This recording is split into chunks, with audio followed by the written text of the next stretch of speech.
Bonjour les amis, ici Pascal du blog Et si c'était possible et j'espère que vous allez bien. Alors aujourd'hui je vais vous parler des objectifs. Fixez-vous des objectifs mes amis.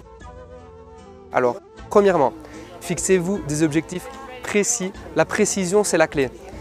Plus vous êtes précis, plus vous allez avoir de la puissance. Si je veux une maison au bord de la plage, donnez la ville, donnez la couleur de la brique, visualisez votre maison le plus précisément possible.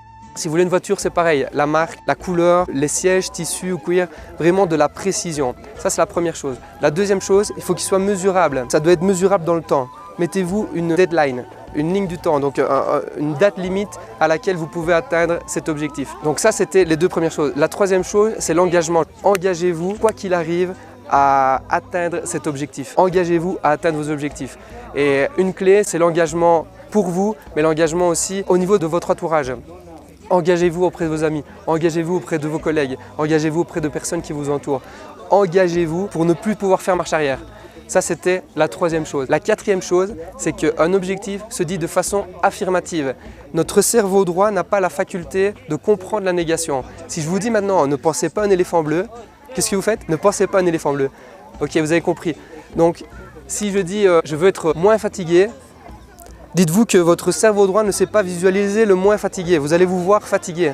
Donc, si vous voulez être moins fatigué, vous devez dire je veux être en forme, je veux être en pleine santé, plein de vitalité. Donc ça, c'était la quatrième chose. À savoir que votre cerveau est un organe qui travaillera jour et nuit afin de réaliser ce que vous lui demandez. Ici, encore une fois, ça fait des années que je rêve de venir ici. Je ne vais pas vous mentir, je n'ai pas pensé tous les jours au Machu Picchu et à venir ici. Mais le fait d'affirmer à mon cerveau que c'est mon rêve, que c'est important pour moi, de m'engager et de dire un jour je vais partir et de le mettre dans une date limite, je peux vous dire que mon cerveau il travaillera jour et nuit de façon à ce que mon rêve se réalise. Consciemment, mais ça se passe beaucoup du côté inconscient.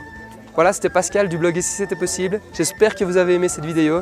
Si vous êtes sur YouTube, je vous invite à cliquer en bas sur le lien bleu et de vous abonner à notre page Facebook. Si vous êtes sur Facebook, allez juste ici au-dessus et cliquez sur le lien bleu pour vous abonner à notre chaîne YouTube. C'était Pascal du blog Et si c'était possible en direct du Machu Picchu. Je vous dis à bientôt pour de prochaines vidéos.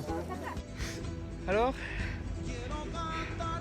Le Machu Picchu, ça se mérite.